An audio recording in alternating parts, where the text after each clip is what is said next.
बाबासाहेब आंबेडकर शून्यापासून संविधानापर्यंतचा प्रवास खरी गोष्ट 14 एप्रिल 1891 मध्य प्रदेशमधील मऊ या गावात एका दलित कुटुंबात जन्म झाला. नाव होतं भीमराव रामजी आंबेडकर.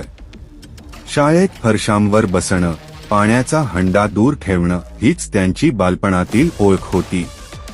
पण त्यांनी शिक्षणाला आपलं शस्त्र केलं.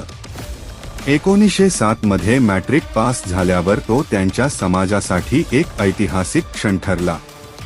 कोणीतरी अस्पृश्यही अधिकारी होऊ शकतो. 1913 साली त्यांनी अमेरिका येथील कोलंबिया विद्यापीठात प्रवेश घेतला. तिथं त्यांनी डॉक्टरेट मिळवलं आणि पुढे इंग्लंडमध्ये कायद्याचं शिक्षण पूर्ण केलं. परतल्यावर त्यांना जाणवलं, भारत अजूनही जातीय गुलामीत अडकलेला आहे.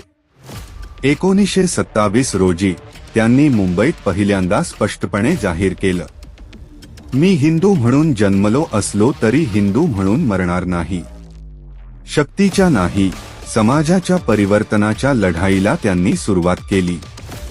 1930 साली नाशिकच्या कालाराम मंदिर सत्याग्रहात त्यांनी हजारोंना बरोबर घेऊन समतेची हाक दिली. आणि मग आली ती वेळ ज्या दिवशी भारताला संविधान हवा होतं. 1947 ला भारत स्वतंत्र झाला आणि बाबासाहेब झाले भारताचे पहिले कायदेमंत्री. 26 जानेवारी 1950 मध्ये आपल्या देशाला मिळालं असं संविधान, जे प्रत्येक नागरिकाला समानतेचा अधिकार देतं. 6 डिसेंबर 1956 साली बाबासाहेबांचं निधन झालं. पण आजही अन्यायाविरुद्ध लढणारा प्रत्येक जण बाबासाहेबांच्या विचारांमध्ये जिवंत आहे. ऐसी ही हिस्ट्रिकल सच्ची कहानियों के लिए हिस्टोरिकल हब चैनल को लाइक और सब्सक्राइब करें और बेल आइकॉन को दबाना ना भूलें.